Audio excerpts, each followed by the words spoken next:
My mom said, "Your brother is the smart one. You're just the one with money. Without your wallet, you're nothing." I said, "Let's test that." Close the wallet. She's still talking about him. I'm still not taking her calls. Hey, Reddit. So, my mom basically told me I'm worthless without my bank account, then got real surprised when I actually closed said bank account. Here we are 6 months later, and she's still leaving voicemails about how unreasonable I'm being. Spoiler alert, I'm not picking up. I'm 29, and I've spent the better part of a decade being the family ATM. My younger brother Cameron is 26, and according to our mother, he's basically Einstein mixed with Steve Jobs and a dash of Mother Teresa. Me, I'm just the guy with the checkbook. That's it. That's my entire value to this family. Let me paint you a picture of how we got here, because this didn't happen overnight. This was years of buildup. Years of me being treated like a walking wallet with legs, and years of Cameron being worshipped, despite accomplishing exactly nothing with his life. Growing up, Cameron was the favorite. Not even subtle about it. Mom would hang his mediocre art projects on the fridge like they belonged in the Louvre, while my actual achievements got a distracted nod. I made honor roll every semester through middle and high school. Cameron barely passed his classes. But when report cards came out, Mom would spend an hour dissecting Cameron's grades, talking about his potential, his creativity, how traditional education just didn't suit his brilliant mind. My straight A's got a thumbs up and maybe a pat on the head if I was lucky. The difference continued into our adult lives. Cameron went to community college for about 3 semesters before deciding that formal education was stifling his entrepreneurial spirit. Translation: he was failing and didn't want to admit it. He moved back home and started what he called his design business. In reality, he made logos on Fiverr for like $20 a pop and called himself a creative director. Mom told everyone her son was running his own company. Me? I went to State University, graduated with a degree in supply chain management, and got hired at a logistics company right out of school. Nothing fancy, nothing glamorous. I coordinate shipments, manage inventory systems, and deal with angry clients when their pallets don't show up on time. It's steady work. It pays well. It's boring as hell, but it's reliable. Mom never understood what I did for work. She'd introduce me at family gatherings as someone who works with trucks or something. Meanwhile, Cameron's Fiverr hustle was described as running a boutique creative agency. The dude lived in our parents' basement and made maybe $800 a month on a good month. But sure, Mom, he's a CEO. About 5 years ago, I moved out and got my own place. Nothing crazy, just a decent 2-bedroom apartment about 30 minutes from my parents' house. I was making around 60 grand at the time, which was enough to live comfortably and start building some actual savings. This is important for later. Cameron naturally stayed home, rent-free, bill-free. He had this whole setup in the basement with his gaming PC and his design software, and Mom would bring him meals like he was recovering from surgery. Dad mostly checked out of the favoritism game years ago. He'd just shrug and say, "Mom knows best," which was his way of avoiding conflict. The money requests started small. Mom would call and say, "The water heater broke. Could I chip in a couple hundred?" Or Cameron needed new equipment for his business. Could I help out since I had a steady paycheck? Or Dad's car needed repairs and they were a bit short this month. It was always something. And like an absolute chump, I always said yes. Because that's what you do, right? You help family. You don't keep score. You support each other. All that wholesome garbage we're taught growing up about family coming first. But it kept escalating. The requests got bigger, more frequent, more urgent. And it was always framed like I was the bad guy if I hesitated. Mom had this way of making me feel guilty for having money when they needed it, like I was hoarding wealth while they struggled. Even though I was struggling too, I was saving for a house. I was trying to build something for myself, but every time I got close to hitting my savings goals, some family emergency would appear and there went 2 grand. The thing is, these weren't really emergencies. I started noticing that the water heater that broke, they'd been talking about replacing it for years because it was old, but they never saved for it. Cameron's new equipment, he didn't need a $1,500 tablet to make logos. He wanted it. There's a difference. Dad's car repairs, Maintenance he'd been putting off for months. They weren't in crisis. They were just bad with money, and I was enabling it. But Cameron was the real drain. Every few months, he'd have some new business idea that required startup capital, a drop-shipping store, a print-on-demand t-shirt line, a YouTube channel about productivity, a podcast about mindfulness. None of them ever went anywhere. But Mom always believed this was the one that would take off. And she'd call me asking if I could invest in my brother's future. I gave him probably 15 grand over the years for various ventures. None of them made back a single cent. But according to Mom, this just proved how innovative he was. He was ahead of his time. The market wasn't ready. He needed better resources. It was never that his ideas sucked or that he had zero work ethic. It was always external factors holding back his genius. Last year, I got promoted to senior coordinator. Came with a nice bump in pay. Brought me up to around 85 grand. I didn't tell my parents immediately because I knew what would happen, but Mom found out somehow, probably from my aunt, who I stupidly mentioned it to at a family barbecue. The phone calls intensified. Now that I was making more, surely I could help more. Cameron needed a new laptop because his old one was slow. Mom and Dad wanted to redo their kitchen. Could I pitch in? Cameron's car died. Could I co-sign on a loan since his credit was non-existent? He'd make the payments, obviously. Spoiler, he did not make the payments and I ended up covering them to save my credit score. I was hemorrhaging money to these people while still living in my same basic apartment because I couldn't save enough for a down payment. Meanwhile, Cameron was playing video games in the basement between his part-time logo gigs. And Mom was planning their kitchen renovation that I was apparently funding. The breaking point came about 7 months ago at Dad's birthday dinner. We went to this Italian place Dad likes. Nothing too fancy, but nice enough that you're dropping $60 a head by the time appetizers and dessert are included. I offered to pay for dinner because it's Dad's birthday and I'm not a monster. We're sitting there and somehow the conversation turns to Cameron's latest idea. He wanted to start a consulting business. What kind of consulting, you ask? Excellent question. He had no idea, just consulting for businesses about things. He'd figure out the specifics later, but he needed money for a website, business cards, and a LinkedIn premium subscription. I'm sitting there picking at my chicken parm, half listening to this pitch. I've heard 17 variations of when Mom says she's so proud of Cameron for being such a visionary, for thinking outside the box, for not settling for some boring corporate job. That stung, but I let it go. I'm used to the subtle digs at my career. Then she turns to me and says real casual, like she's commenting on the weather, whether I could help Cameron get this consulting thing off the ground. She's thinking maybe 5 grand should cover it.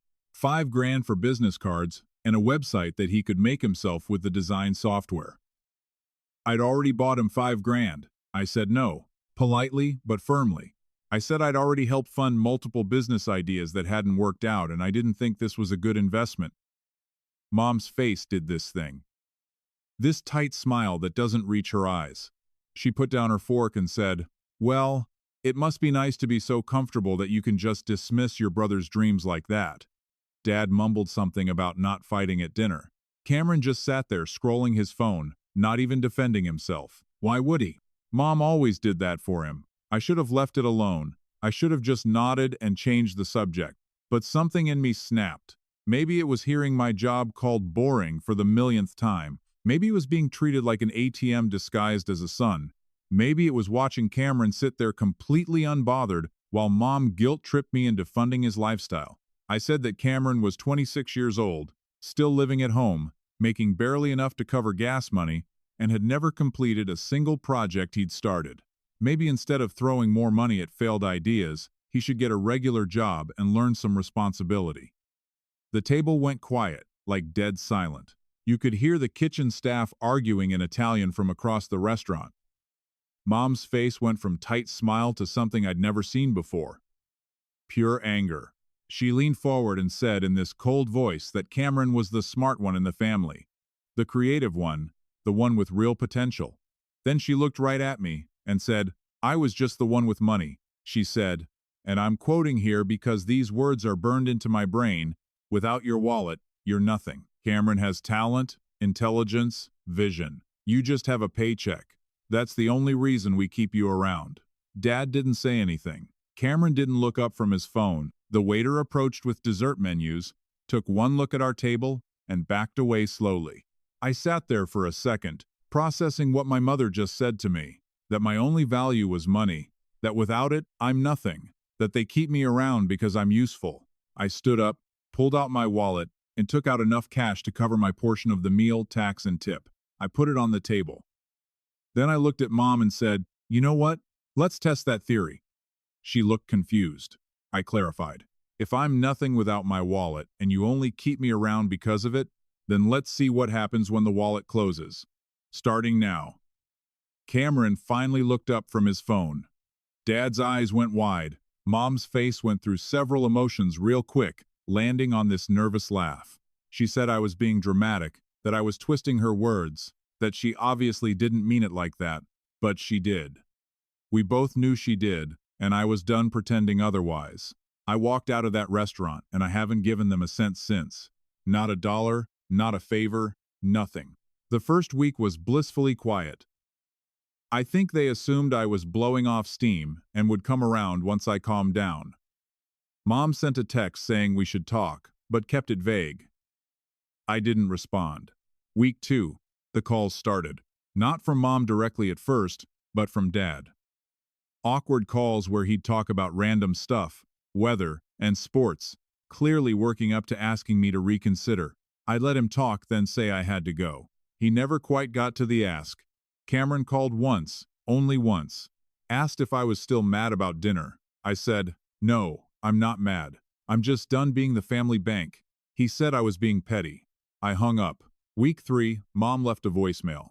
Cameron's car payment was due, the one I'd co-signed for, and he couldn't cover it. She wasn't asking me to pay it, she said, just to talk to the loan company about extending the due date or something. I didn't call back. I paid the minimum to keep my credit intact and added it to the running tab of money they owed me that I'd never see again. By week 4, the tone shifted. Mom left another voicemail saying she'd been thinking about what she said at dinner and maybe it came out wrong. She didn't apologize, mind you, just said it came out wrong. She wanted to explain what she really meant. I didn't call back. Week 6. Dad called and actually said they needed help. The kitchen renovation they'd started, the one they apparently began before securing all the funding, was halfway done, and they'd run out of money. The contractor was threatening to walk. Could I just loan them enough to finish it? He'd pay me back. Sure, Dad, like all those other times you paid me back. I told him no. Wished him luck with the contractor and hung up. This is when Mom started showing up at my apartment. I'd come home from work and find her sitting in her car in the visitor parking. The first time, I ignored her and went inside. She knocked on my door for 10 minutes before giving up. The second time, I told her through the door that I had nothing to say to her. The third time, I threatened to call security if she didn't leave. The extended family got involved. My aunt called, the one I'd mentioned the promotion to. She said Mom was really torn up about this, and families fight sometimes, but I was taking it too far. I asked if Mom told her what she said to me at dinner. My aunt went quiet, then said, "Well, even if she said something hurtful, she's your mother, and you should forgive her." I asked if Mom had apologized. Aunt said Mom shouldn't have to apologize for speaking her mind in frustration. I hung up. My cousin sent me a Facebook message saying I was destroying the family over money, and that was pretty messed up. I screenshotted the message, posted it to my story with the caption, "Actually, it's about respect, but go off," and blocked him.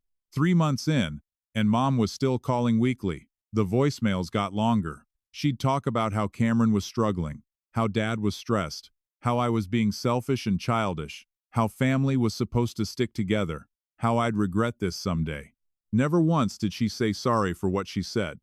Never once did she acknowledge that maybe, just maybe, she was wrong. Cameron, meanwhile, had to get an actual job. Mom called it a tragedy. He was working at a sporting goods store part-time, making minimum wage.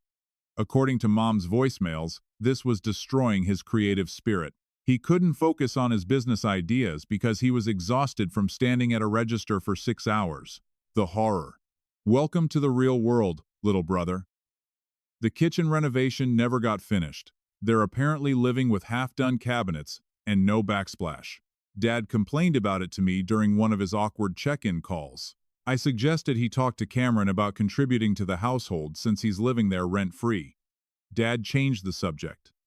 Around month 4, Mom tried a different approach.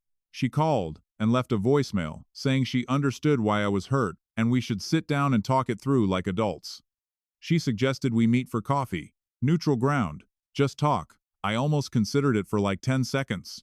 Then I remembered exactly what she said at that dinner. Without your wallet, you're nothing. That's not something you say in the heat of the moment and take back later. That's how she really sees me. That's what she really thinks. So, no, Mom. I'm not meeting you for coffee so you can manipulate me into opening my wallet again. I'm good. Month 5, Cameron apparently moved out. Not into his own place, obviously, because that would require money and responsibility. He moved in with his girlfriend, some girl he'd been seeing for a few months. Mom called it a positive step toward independence. I called it him finding a new person to mooch off of. Poor girl had no idea what she was in for. The calls from Mom got more desperate. Now, Cameron wasn't around to help with stuff around the house, and they couldn't afford to hire people for basic maintenance. Could I at least come over and help fix the fence or clean the gutters? I didn't respond. There are services for that. They cost money. Figure it out. Dad called and straight up asked how long I was planning to keep this up. I said, as long as it takes. He asked what that meant. I said, until Mom apologizes for what she said and means it. Not one of those "I'm sorry you feel that way" apologies. A real one. Dad sighed and said, Mom's not good at apologizing. I said, that sounds like a Mom problem. Month 6, which is where we are now, and Mom left a voicemail that was different from the others. She sounded tired. Said she didn't understand why I was doing this. Said she was my mother and she loved me, and family was supposed to be forever. Said she'd always be there when I came to my senses. Still no apology. Still no acknowledgement of what she said. Still no recognition that maybe, just maybe, treating your kid like a walking ATM for a decade was wrong. Just confusion about why I dare stand up for myself. And here's the thing, Reddit. I don't miss them. I don't miss the calls asking for money. I don't miss the guilt trips. I don't miss watching Cameron get praised for doing nothing while my accomplishments got dismissed. I don't miss being treated like my only value was my bank account. My life is actually better now. I'm saving money again. Real money. I'm on track to actually put a down payment on a house next year. I picked up some hobbies I'd been putting off because I was always too stressed about the next financial request. I started rock climbing at a gym near my apartment. I'm learning to cook actual meals instead of living on takeout. I'm sleeping better. Cutting them off was the healthiest thing I've ever done for myself. The extended family still tries to guilt trip me occasionally. Last week, my uncle called and said I should really reconsider this whole thing because family is important.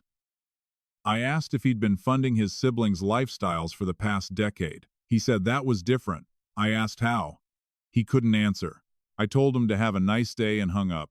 My aunt sent me a text yesterday saying Mom cried at a family gathering because I wasn't there, that I was breaking her heart, that she didn't understand what she did wrong. I didn't respond, but I wanted to. I wanted to text back a transcript of that dinner conversation. But honestly, what's the point? They've all chosen sides. They've all decided I'm the bad guy for having boundaries. Cameron hasn't reached out since that one call months ago. Not surprised. He never wanted a relationship with me. Just access to my wallet. Now that the wallet's closed, I'm useless to him. Kinda proves Mom's point, doesn't it? Except she thought that made me worthless. I think it makes them worthless. Last week, I got a letter in the mail. Actual handwritten letter from Mom. First line was, I don't understand why you're doing this to our family. Not, I'm sorry I hurt you. Not, I was wrong. Just confusion about why I won't play my role as the family ATM anymore. She wrote about how Cameron is really struggling now. How he's working 2 jobs, his relationship with his girlfriend is strained, and he's stressed all the time. She said, I should be proud that he's finally being responsible, and maybe now would be a good time to help him get back on his feet, now that he's learned his lesson or whatever. I read the letter twice, then threw it away. Because here's what Mom doesn't get. Cameron isn't struggling because I won't help him anymore. Cameron's struggling because he's 26 years old and has no skills, no work ethic, and no concept of financial responsibility. That's not my fault. That's hers. She enabled this. She created this situation by never making him stand on his own 2 feet. And she wants me to swoop in and save him again so he can go right back to being the same entitled brat he's always been. Hard pass, Mom. The letter ended with this line that really got me. No matter what happens, I'll always be your mother and I'll always love you. Just wish you'd remember that blood is thicker than water. Except that's not even the full saying. The actual phrase is, the blood of the covenant is thicker than the water of the womb, meaning the relationships you choose are more important than the ones you're born into. Funny how everyone always gets that wrong. And Mom has no idea how right she accidentally was, because I am choosing my relationships now. I'm choosing not to have people in my life who see me as nothing more than a funding source. I'm choosing not to enable a grown man who refuses to grow up. I'm choosing not to accept abuse disguised as family obligation. My coworker asked me last week if I ever think about reaching out, if I miss having a family. I told him the truth. I don't miss being used. I don't miss being disrespected. I don't miss being taken for granted. And if that's what family means to them, then they can keep it. He asked what I'd do if Mom actually apologized. Like, really apologized. I told him I'd probably consider it, but she won't. Because in her mind, she didn't do anything wrong. I'm just being sensitive. I'm just being petty. I'm just throwing away family over money, which is exactly what she accused me of being obsessed with in the first place. The irony is completely lost on her. Someone else at work suggested maybe I was being too harsh, that parents make mistakes and I should give her another chance. I asked if their parents ever told them they were worthless without their bank account. They went quiet. Exactly. There's a difference between normal family friction and being told your only value is financial. One of those things you work through, the other you walk away from. Someone at work suggested family therapy. I laughed. Can you imagine sitting in some therapist's office while Mom explains how I've abandoned the family, and the therapist nods sympathetically? Then I'd have to explain that I was told my only value was my bank account, and Mom would say that's not what she meant, and we'd go in circles for an hour. No thanks. I'll save my money and sanity. My phone is full of unheard voicemails from Mom. I don't delete them, but I don't listen to them either. They're just there piling up. A digital monument to her inability to say 2 simple words. I'm sorry. Cameron called from a different number last month. I picked up before checking the caller ID. He asked how long I was planning to keep this grudge going. I said, it's not a grudge, it's a boundary. He said that was the same thing. I said, no, it's really not, and hung up. He didn't call back. I ran into my cousin at the grocery store 2 weeks ago, the one who sent me that Facebook message. He pretended not to see me, but we ended up in the same checkout line. Awkward as hell. He finally said, hey. I mumbled something back, and we both stared at our phones until one of us could leave. Fine by me. I'm not interested in fake pleasantries with people who think I'm the villain in this story. Here's what nobody seems to get. I'm not punishing them. I'm protecting myself. There's a difference. Punishment would be actively trying to hurt them or get revenge. Protection is simply removing myself from a situation that was hurting me. They can frame it however they want, but I know what this is. The money I've saved since cutting them off is sitting in my house fund. I'm up to almost 40 grand now.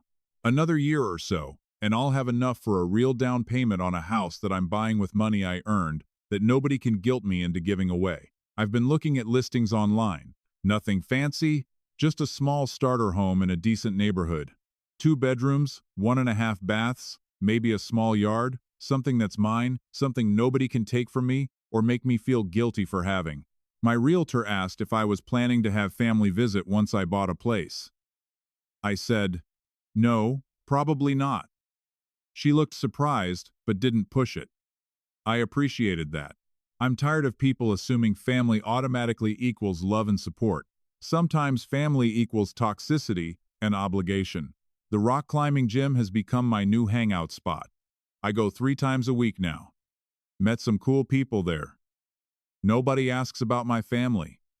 Nobody knows about any of this drama. I'm just a guy who's getting pretty decent at bouldering and occasionally falls on his face trying routes that are too advanced. It's refreshing. One of the guys from the gym, Jake, invited me to a barbecue at his place next month. Just a chill thing with some friends from the climbing community. I said yes. First social event I've agreed to in months. It felt good, normal, like maybe I could build something here. A chosen family instead of an obligated one. Mom left a voicemail last week saying Cameron and his girlfriend broke up. Apparently, she couldn't handle him not contributing to rent and bills. Shocking. Mom's trying to get him to move back home, but Dad's putting his foot down for once. Says Cameron needs to figure it out. Good for Dad. Only took him 26 years to set a boundary. Mom hinted in the voicemail that maybe I knew of any job openings at my company, because apparently I'm still expected to help, even though I'm supposedly worthless without my wallet. The disconnect is stunning. I didn't respond, obviously. I've been thinking about blocking their numbers. Haven't done it yet. Not sure why. Maybe some part of me is still hoping for that real apology. Maybe I'm just leaving the door open a crack in case they ever wake up and realize how messed up this all is. Or maybe I'm just not ready to completely close that chapter yet. But I'm getting there. I've been sitting with the question of what resolution would even look like. What would it take for me to consider letting them back into my life? I thought about it for a while. An actual apology from Mom, not an excuse, not a justification, not an "I'm sorry you felt that way." A real acknowledgement that what she said was wrong and hurtful. Some recognition that they've been using me financially for years, and that wasn't okay, that I'm not a bad son for having boundaries. Changed behavior, not promises of change. Actual demonstrated change over time. Cameron supporting himself. Mom respecting my decisions. Dad standing up for me instead of playing neutral. Honestly, I don't think those things will happen, but it's good to know what I need, even if I'll never get it. At least I'm clear on my boundaries now. I've started dating again. Nothing serious, just casual coffee dates and dinner now and then. It's nice. One woman asked about my family, and I gave her the abbreviated version. She said she respected that I had boundaries. We're going out again next week. Baby steps. My car has been making a weird noise. In the past, I'd probably have ignored it because I just emptied my savings on some family emergency. Now, I took it to the mechanic, paid the $800 repair bill, and didn't think twice about it. Because that's my money for my life, for my stuff. What a concept. I got my performance review last week. Stellar as usual. Boss hinted at another promotion in the next year or so. Asked if I'd be interested in taking on more responsibility. I said absolutely because I like my boring corporate job. It's stable, it pays well, and it's mine. Nobody gets to call it worthless. The kitchen in my apartment is small, but I've been experimenting with cooking. Made a pretty decent stir-fry last night. Watching YouTube videos to learn techniques. It's actually fun, relaxing even. Never had time for this kind of thing before, because I was always stressed about money or dealing with some family drama. I've been thinking about getting a dog. The apartment complex allows them with a deposit. Nothing huge, maybe a rescue mutt. Something to keep me company. Something that won't judge me or demand money or tell me I'm worthless. Just a good boy who's happy to see me when I come home. Seems like a good trade. My birthday is next month. Usually, there'd be a family dinner. Awkward conversations, forced smiles. Cameron showing up late, Mom taking 500 photos for Facebook, Dad trying to keep everyone happy. I'm not doing that this year. Jake from the gym asked if I wanted to grab drinks with some people from our climbing group. I said yes. That's my birthday plan. Climb some routes, get some food, hang out with people who don't want anything from me except good company. Mom will probably call on my birthday. Leave some emotional voicemail about how she misses me and wishes things were different. I might listen to it, might not. Depends on how I'm feeling, but I won't call back. Not until she says what needs to be said. Cameron will probably forget it's my birthday entirely. That's fine. We haven't acknowledged each other's birthdays in years. At least now I'm not expected to send him money disguised as a birthday gift. Dad will text something short and awkward. Hope you have a good day, son. Miss you, or something like that. I'll probably text back a thanks because I don't hate Dad. He's just weak. He let Mom run the show for so long that he forgot how to stand up for anything. But he's not malicious like Mom can be. He's just passive, and that's almost worse in some ways. I've been sleeping better. Didn't realize how much the family stuff was affecting me until it stopped. No more random calls disrupting my day. No more guilt hanging over me. No more checking my bank account with dread, wondering how much this month's family emergency was going to cost me. Just peace. The other day I was sitting on my couch watching a show, eating takeout because I didn't feel like cooking, and I realized I was content. Actually content. Not happy in a jumping up and down way. Just calm, satisfied, at peace with my life and my choices. When's the last time I felt that way? Probably never. This is what they took from me for years.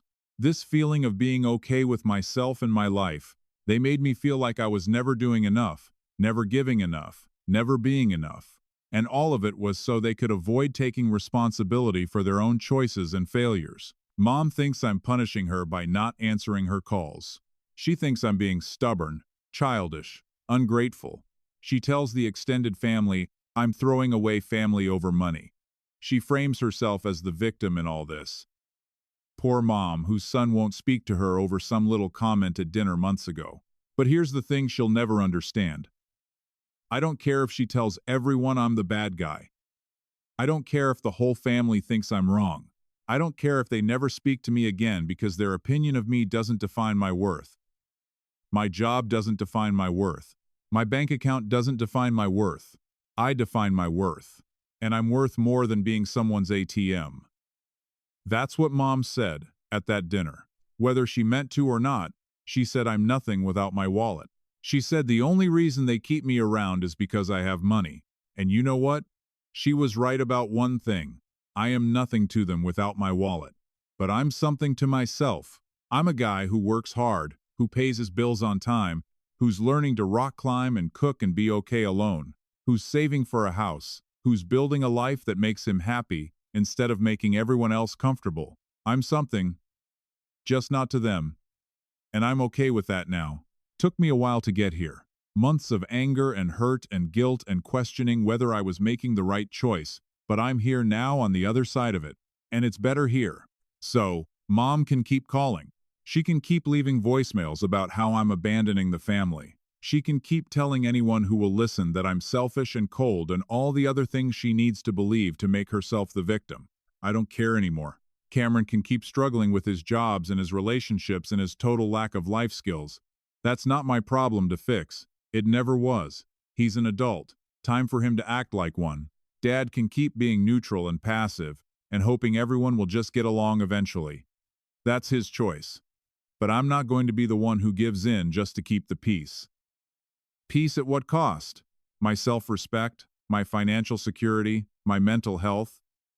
No thanks. The wallet's closed, Mom, and it's staying that way. You said I was nothing without it. I said, let's test that. 6 months later, I'm doing just fine. Better than fine, actually.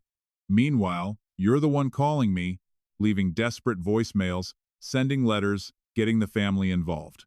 You're the one who can't seem to move on. Turns out I wasn't nothing without the wallet, but maybe you're nothing without it. That's the real test, isn't it? Who needs who more? You spent years making me feel like I needed you, like family was everything, like I'd be lost without you guys. But I'm not lost. I'm right here, living my life, making my plans, being content. You're the one who's lost without me, without my money, without my help, without someone to blame and use and take for granted. And now you don't know what to do. So, keep calling, Mom. Keep leaving those voicemails. I've got plenty of storage space on my phone. They can sit there unheard along with all the other things you've said that I've chosen not to accept anymore. Because that's what this is really about. Not money, not family, not even that comment at dinner. Though that was the catalyst. This is about me choosing not to accept being treated like garbage anymore. It's about deciding that my peace and happiness matter more than maintaining a relationship with people who don't respect me. And if that makes me the bad guy in your story, I can live with that, because I'm the hero in my story. And that's the only story that matters. The wallet's closed, Mom. I'm good. Actually good. For the first time in years, you wanted to test whether I was nothing without it. Test complete. Results are in. I'm doing great. How are you doing? Yeah, that's what I thought. Update. It's been a couple weeks since I posted this. Figured I'd add an update since some stuff has happened. Mom found the post. Don't ask me how, but she did. My cousin apparently sent it to her after recognizing some of the details. Small world, I guess. She called 16 times in one day. 16. I didn't answer, obviously, but I did listen to the voicemails because I'm apparently a glutton for punishment. The first few were angry. How dare I air family business online? How dare I make her look bad? How dare I tell strangers about private matters? Classic mom, making it about her reputation instead of her behavior. The middle ones were sad. Lots of crying and saying she didn't raise me to be this cruel. And the last few were back to angry, saying if I wanted to cut her off, fine, but posting about it online was a new low. Still no apology. Still no acknowledgement. Just anger that I told the truth about what happened. Dad called too, just once. Said he read the post and that I wasn't being fair. That mom had her faults, but she loved me, that I was hurting her. I asked if he remembered what she said at that dinner. He went quiet, then said, "Your mother says things when she's frustrated." I asked if that made it okay. He sighed and said, "No, but that's not a reason to do this." I told him I disagreed and hung up. Cameron sent me a text. First time he's reached out in months. It just said, "Real mature, bro. Enjoy your internet points." I didn't respond. What's the point? He's still living in a world where he's the victim and I'm the bad guy. The extended family has mostly gone silent. I think they finally realized I'm not backing down. Or maybe they read the post and some of them saw themselves in the people enabling mom's behavior. Either way, the guilt trip calls have stopped. That's something. Jake invited me to meet his family at a barbecue next weekend. His sister's visiting from out of state. I said yes. That's weird, right? Meeting a friend's family? Doing normal family stuff with people who aren't related to me. But it feels less weird than going back to my actual family at this point. Guys, we are so close to hitting 100,000 subscribers on this channel. If you are not subscribed to the channel, please consider subscribing. It really helps hit that 100,000 mark. Thanks for making this dream come true.